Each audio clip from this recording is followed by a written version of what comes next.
Hi, they had on the TV today on the Andrew Marr show John Major, who was talking about John Maynard Keynes, who's a well-known economist that a lot of our economy is based upon, I think, still even.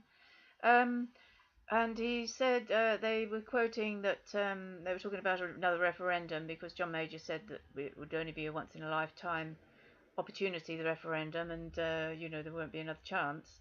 And he was saying that a wise man once said that if the circumstances change, then should change our mind, which is something that John Maynard Keynes, said, which they called a very wise man. But I also wanted to mention something else that Keynes said, which is in this book, The Worldly Philosophers, by Robert Hillenbrunner. And it says in the 10th chapter,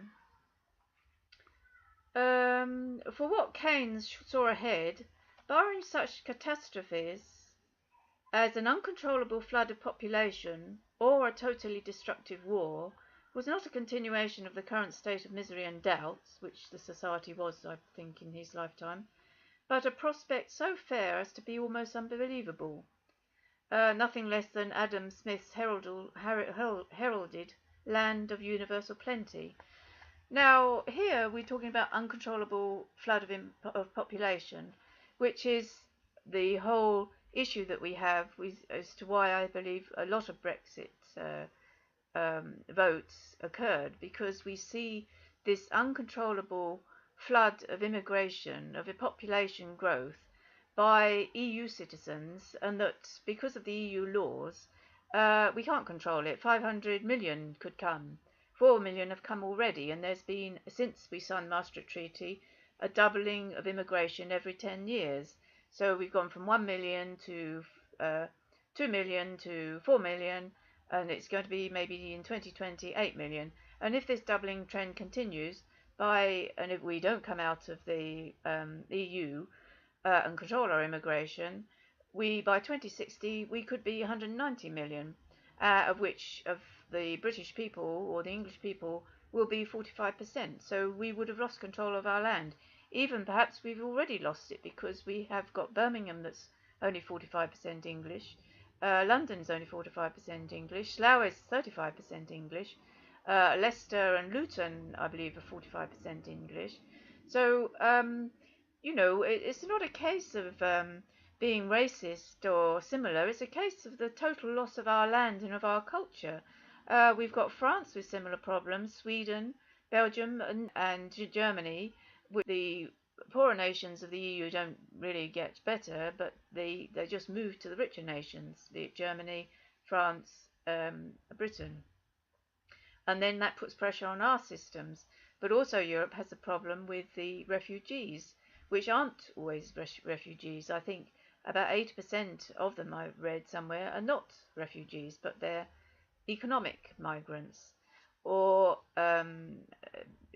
immigrants that want to come and change the culture of Europe into to be in a Muslim country, for instance, which is what is happening. So I think it's a case that we, uh, you know, um, I can't quite understand why Remain MPs, some, one assumes are intelligent, well educated, cannot see this other issue. And we never hear on the media or from the MP politicians with, their how they respond to this overpopulation problem, because this is one of the key issues. And I think it's a case that even immigrants here have to say, look, this far but no further, even as we, the British born here, need to say, look, this far but no further. Otherwise, we'll have no land to call our own. And it won't be an English government or a French government, because each more and more politicians will be voted in that come from the EU or come from the Muslim community, and they will want to put in Sharia law, or they want to put in a cultural aspect of their nation, and then it isn't English. Take South Africa for instance. They the African people have got control of the government now, but when it first occurred, uh, and Nelson Mandela was trying to get control, they had riots where it was African killing Africans. And now we've got an issue in South Africa where the government, controlled by the African people, is being totally corrupted by the effect of them allowing two Indian brothers to take control of the economy and the government. And we have Mugabe, who took over control from the English. They were given their freedom, and look what's happened to uh, um, Zimbabwe. So, you know, yes, the English may have had a bad effect in some areas, but they've had a good effect in some areas. And yes, the empires are not good, but England wasn't the only empire. Greece had an empire, Italy had an empire, um, the Babylonians had an empire, which I think was Iraq or Iran. Um, the Spanish had an empire. And it's an era of society that has come and passed, and now we don't agree with it. But now it's a case that we can't have. I have England, that's my country. I don't, if I've got friends coming over and they're saying that's their country and they're going to be here, and right, they're here now and that's it, they're not going anywhere. That's what I heard some say. You know, if that isn't right. They have their country. They've got two passports probably. I've got one passport. Um, it's a case that if you've got access to another passport, you were born here, for instance, you've got dual nationality, even though you. Now that puts me as just straightforward English as a disadvantage because you can come to my home, my land, occupy it, have its benefits. You might be voting that in a way that is going to benefit you or your nationality, knowing really that at the end of the day you could go to another nation if England is wrecked. Now I can't. If England is wrecked, you're going to vote differently and think differently about Britain because you've got another option. So um, anybody that's got dual nationality puts every English person at a disadvantage because I only have access to one passport. All those with dual nationalities have access to a second passport and a second land. So, in times to come, as I say, if we are wrecked by crime, wrecked by overpopulation, you can go somewhere else. I can't. So this is why my decision about what I will do about my country will be different to what you will be deciding.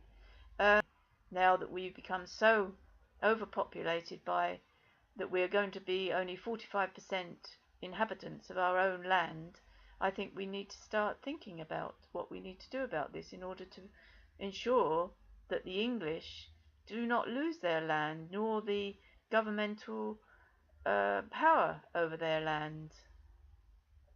The people who have another passport, we can have access to other European countries, but other European countries don't have the same facilities, welfare benefits, work opportunities, council house properties that Britain has, or Germany has, for instance. So it's a very unfair exchange. And in the rules for the EU, it says you can vote in the country you live in, vote, work in it, have the pensions in it, buy the property in it, uh, as long as you're not a burden to that country. So I'm saying now that, as Mr. Trump said, we should sue the EU. I don't know whether he meant this, but we should really be suing the EU because we have no properties for our own people. We've got the NHS collapsing. Our welfare benefits are being reduced because from children, child benefit is being paid to EU citizens that are abroad. So we can only afford to pay for two children now. Many of our council house properties are occupied by EU citizens, and they purposely get pregnant, some of them, or come with numerous children so that they turn up here without home, and then the council are obliged to house them. So I don't know what our government are doing about this because it seems that France doesn't have this same situation, and nor Germany. They're saying, I think, in Germany now that they can't, immigrants can't claim um, unemployment benefit unless they've been there for 5 years. I don't know whether it applies to EU citizens or not. But anyway, I think to the fact of the matter of Keynes is there's two sides to Keynes, two sides to that argument. Mr. Major and many other Remainers are not looking at both sides of the argument. And I think if there was a true, sincere balance of the arguments as to why we should stay in the EU or come out of the EU, and it wasn't ignored the fact that immigration can and will and is destroying Europe, and we have to do something.